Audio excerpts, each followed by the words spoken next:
Hello friends, இன்னைக்கு நம்ம பார்க்க போகிறது ஜாப்பனியன் மீ சீரீஸான tried of reincarnation season 1 episode 6 தான் இன்னைக்குள்ள வீடியோவில் பார்க்க போகிறோம். உங்களுக்கு இந்த வீடியோ பிடிச்சிருந்தது அப்படின்னா லைக் பண்ணிட்டு அப்படி மறக்காம நம்ம சேனலை சப்ஸ்கிரைப் பண்ணிருங்க. இந்த எபிசோட்ல நிறைய டீட்டெயில்ஸ் இருக்கும். என்னால் முடிஞ்ச லெவலுக்கு எல்லாத்தையும் தெளிவாக எக்ஸ்பிளைன் பண்ண ட்ரை பண்ணுறேன். சில விஷயங்களை கொஞ்சம் நீங்கள் பார்த்தே புரிஞ்சுக்கிட்டு ட்ரை பண்ணுங்க. சரி, வாங்க நம்ம இன்னைக்குள்ள கதைக்குள்ள போகலாம். இன்னைக்கு நம்ம பார்க்க போகிறது tried of reincarnation season 1 episode 6. லிக்கரஸோட கையை பிடிச்சு நம்ம ஹீரோ கூட்டிட்டு போறான். உடனே லிக்கரஸுமே கொஞ்சம் வெக்கப்படுறா. பிளாட் பீஸ்டுக்கு ரொம்பவே நல்ல மனசு. ஈவன் என்னை விட அவர் வயசு கம்மியா இருந்தாலும் என்ன பத்திரமா பாத்துக்கிறாரு. பட் இவர் என் சிஸ்டர் பெட்ராவோட கையை பிடிச்சிருக்கலாம், நான் அதுக்கு தகுதி இல்லாதவா அப்படின்னு லிக்கரஸ் நினைக்கிறா. நம்ம அந்த சேம்பரை ரீச் பண்ணிட்டோம் அப்படின்னு சொல்லி இப்ப இவங்க எல்லாருமே போறாங்க. செரமோனி இங்க தான் நடக்க போதா அப்படின்னு பெட்ரா கேட்கவும், இல்ல அது கேபிட்டல்ல தான் நடக்க போகுது, நம்ம இங்க இருந்து அங்க டெலிபோர்ட் ஆயிருவோம் அப்படின்னு நம்ம ஹீரோ சொல்றான். என்ன எல்லாரும் போக தயாரா அப்படின்னு நம்ம ஹீரோ கேட்கறான். இப்ப எல்லாருமே கையை கொடுத்துக்கிட்டு ஒரு செயின் ஃபார்மேஷனை கிரியேட் பண்ணுங்க, அப்பதான் இந்த பவர் ஒர்க் ஆகும்னு சொல்லவும், நானும் உங்க கூட வரணுமா அப்படின்னு சொல்லி அந்த மைடு கேட்கறா. கண்டிப்பா நீங்களும் வரணும் அப்படின்னு லிக்கரேஸ் சொல்றா. நம்ம ஹீரோவை சேர்த்து அவனோட மேஜிக்கு செலுத்துறா. சோ இப்ப 6 பேராலையுமே மொத்தமா சேர்ந்து டெலிபோர்ட் ஆக முடியுது. லேடி லிக்கரேஷ் நீங்க கண்ணு திறக்கலாம் நம்ம ஹீரோ சொல்றான். கேபிட்டல்ல இருக்கிற சர்ச்சுக்குள்ள இவங்க டைரக்டா என்டர் ஆயிட்டாங்க.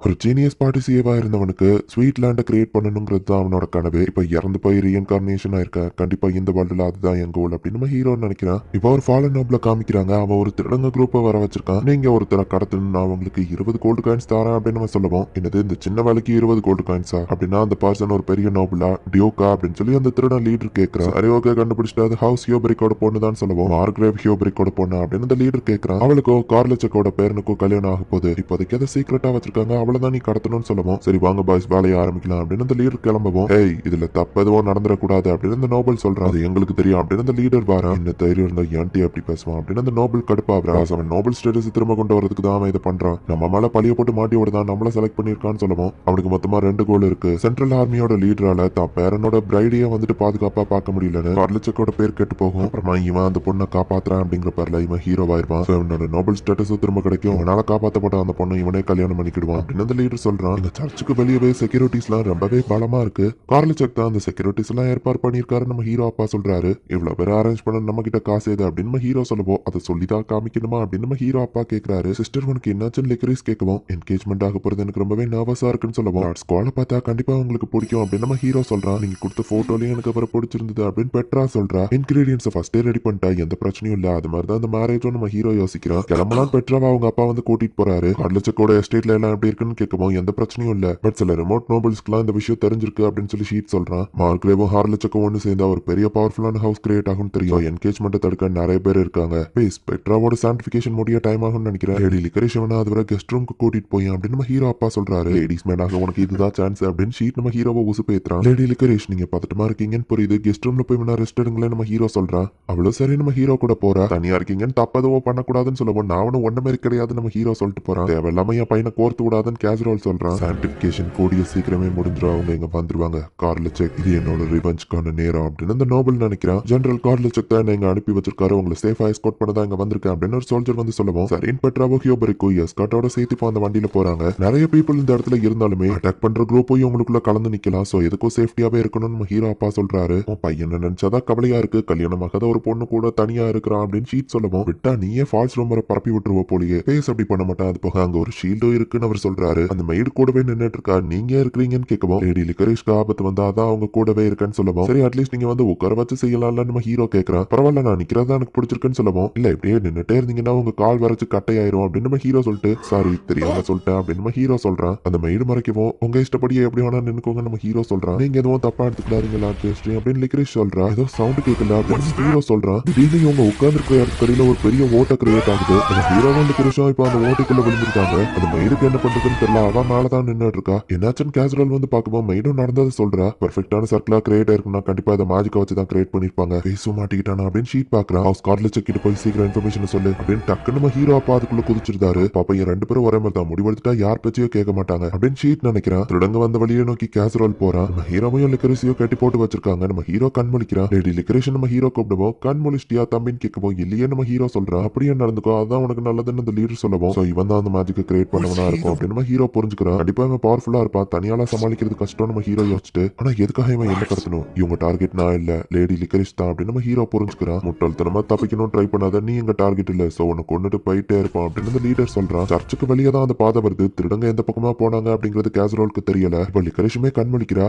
லேடி லிக்கரிஷ் நம்ம என்ன சிச்சுவேஷன்ல இருக்கோம்னு புரியுதான்னு கேட்கவோ, என்ன மன்னிச்சிருங்க எனக்கு தெரியலன்னு சொல்லவும், நம்மள சில பேர் கடத்திட்டு வந்துட்டாங்க, எனிமியோட பேஸ்ல தான் இப்ப நம்ம இருக்கோம், பட் கவலைப்படாதீங்க எதுவாகாது, நான் இருக்கேன்னு நம்ம ஹீரோ சொல்லவும், எதுனாலயோ தெரியல லாட் பேஸ்ட்ரி சொல்றது எனக்கு நம்பணும்னு தோணுது அப்படின்னு லிக்கரிஷ் நினைக்கிறா. இப்பெல்லாம் பேசினா நானே உன்னை லவ் பண்ணி விடுவேன் தம்பி, சூப்பரா பேசுற அப்படின்னு அங்க இருக்கிற ஒருத்தன் சொல்லவும், இவன் லீடர் இல்ல கூட இருக்கிற ஒரு அடியால் தான், இவன் கொஞ்சம் வீக்கா தான் இருக்கான், இருந்த உண்மையை கறக்கலாம் நம்ம ஹீரோ யோசிச்சுட்டு, எங்க நான் ஒரு நோபல சேர்ந்தவங்க, நீங்க என்ன மட்டும் உயிரோட விட்டீங்கன்னு வச்சுக்கோங்களேன், உங்களுக்கு 200 கோல்டு காயின் கிடைக்கும் அப்படின்னு சொல்லப்போ, என்னது 200 கோல்டு காயினா நம்ம கேட்கறான். தைரியமாருன்னு சொல்லிட்டு இவனே அழுதுட்டு இருக்கானே அப்படின்னு லிக்கரிஸ்க்கு எதுவோ புரியல. எங்களை கடத்த சொன்னது நோபல் தானுங்க, அவங்களும் நிறைய தானே ஆஃபர் பண்ணிருப்பாங்க நம்ம ஹீரோ கேட்கும். அட ஆமா, ஆனா அவங்க கம்மியா தான், நீ என்ன ஏமாத்த பாக்குறதானே அப்படின்னு அந்த கடத்தல்காரன் அமைதியா உட்காந்துருந்தான். சோ அப்படின்னா எங்களை கடத்த சொன்னது ஒரு நோபல் தான். இந்த இடத்த பார்க்கும்போது ஒரு ஹை ரேங்க் நோபலா தான் தெரியுது, மேபி ஒரு டியோக்கா இருக்கலாம், பட் இந்த இடம் பாலடைஞ்சு போயிருக்குன்னா அது ஒரு ஃபாலன் நோபலா தான் இருக்கும். ஜெர்மனில பிரச்சனை பண்ற எதிரிகள் அப்படின்னு சொல்லி கார்லச்சுக்கு ஒரு லிஸ்ட் கொடுத்தாரு. 10 வருஷத்துக்கு முன்னாடி இருந்த ஒரு ஃபாலன் நோபல், ஹை ரேங்கிங் ஸ்டேட்டஸ்ல இருந்த ஒரு ஆடியோ கார்மயர் தான் இது எல்லாத்துக்கும் பெர்ஃபெக்ட்டா மேட்ச் ஆகுறான் அப்படின்னு நம்ம ஹீரோ அவன் பின்னாடி இருக்கிற ரிப்பன் அவுத்து ரெப்ளிகேட்டை யூஸ் பண்ணி டியோ கார்மயரோட எஸ்டேட் அப்படின்னு அதுல ஒரு மெசேஜ் நம்ம ஹீரோ எழுதி இப்போ டைரக்டா அதை டெலிபோர்ட் பண்ணி அவங்க அப்பா கிட்ட அனுப்புறான். திருடங்க எந்த குளோவியும் விட்டுட்டு போல, நம்ம எங்கன்னு போய் தேடுறது அப்படின்னு சொல்லி இவங்க யோசிச்சுட்டு இருக்காங்க. லிக்கரிஸ் நினைச்சு மைட் ரொம்பவே வருத்தப்படவோ, இந்த மைட் ரொம்ப லாயலா இருக்கான்னு கேஜுவல் பாக்குறாரு. நீங்க என்ன பேசிக்கிட்டே இருக்கீங்க, யங் லேடி ஆபத்துல இருக்காங்க, நீங்க என்னன்னா பொறுமையா இருக்கீங்கன்னு கேட்க, இவ்வளவு பொறுமையா இருந்திருக்க மாட்டோம், பட் என் பையன் பேசிட்டு அவங்க கூட இருக்கான், சோ எந்த பிரச்சனையும் இருக்காது, இந்நேரம் அவன் ஏதாச்சும் பிளான் போட்டிருப்பான் அப்படின்னு கேசரோல் சொல்றாரு. அந்த ரிப்பன் டெலிபோர்ட் ஆகி இந்த இடத்துக்கு வருது. இது பேஸோட ரிப்பனே தான் அப்படின்னு அவங்க பார்த்தா ஆர்மயரோட ஓல்டு மேன்ஷன், ஆர்மயர் தான் இதுக்கு காரணமா இருக்கும் அப்படின்னு நம்ம ஹீரோ எழுதி இருக்கான். ஹியூப்ரி கிட்டயோ கார்லச்ச கிட்டயோ போய் ரிப்போர்ட் பண்ணுங்க, நான் அவங்களை ரெஸ்கியூ பண்ண போறேன், நீங்க சோல்ஜர்ஸ் கூட்டிட்டு வாங்கன்னு போகவும், நாங்க டெலிபோர்ட் பண்ணி அனுப்புனா வேலை சீக்கிரம் முடியும்னு ஷீட் சொல்லவும், நான் இன்னும் பதட்டத்துல எல்லாம் மறந்து போகல அப்படின்னு ஷீட் டக்குனு அவங்க டெலிபோர்ட் பண்ணிட்டு சார் நம்ம முன்னாடி கிளம்பலாம் அப்படின்னு கேசரோல் சொல்றான். அந்த லீடர் கோவமா வந்து அந்த முட்டா பொண்ணு எங்க அப்படின்னு சொல்லி லிக்கரிஷ படிக்க போகும்போது டக்குனு ஹீரோ முன்னாடி டெலிபோர்ட் ஆகுறான். இந்த பையன் திடீர்னு அப்படி முன்னாடி வந்தான் கூட இருக்கவன் யோசிக்கிறான். அந்த ஆர்மயர் காசு தரமாட்டேன்னு சொல்லிட்டான், இந்த பொண்ணுக்கு ஒரு ட்வின் சிஸ்டர் இருக்கான், அங்க என்கேஜ்மெண்ட் செரமனி சிறப்பா முடிஞ்சது, நம்ம கடத்த வேண்டியது இந்த பொண்ணே இல்ல அப்படின்னு சொல்லி அந்த லீடர் சொல்றான். நம்ம தப்பிச்சாக்கணும்னா எவிடன்ஸ் விட்டு போக கூடாது, இவங்களை இங்கே கொண்டுருவோம், பர்சனலா எடுத்துக்கிடாதீங்க, இது என் ப்ரொஃபஷனல் அப்படின்னு அந்த லீடர் வந்துட்டு லிக்கரிஷ வெட்டலாம் அப்படின்னு சொல்லி போறான். இதுக்குள்ள நம்ம ஹீரோ வந்து அவன் கையை வெட்டுறான். ரூம்ல 2 எதிரி இருக்கும்போது இன்னொரு எதிரி மேல இருந்து கண்ணை எடுக்க கூடாது அப்படின்னு நம்ம ஹீரோ சொல்றான். நீ எப்படிடா தப்பிச்சா அப்படின்னு அந்த லீடர் கேட்கறான்.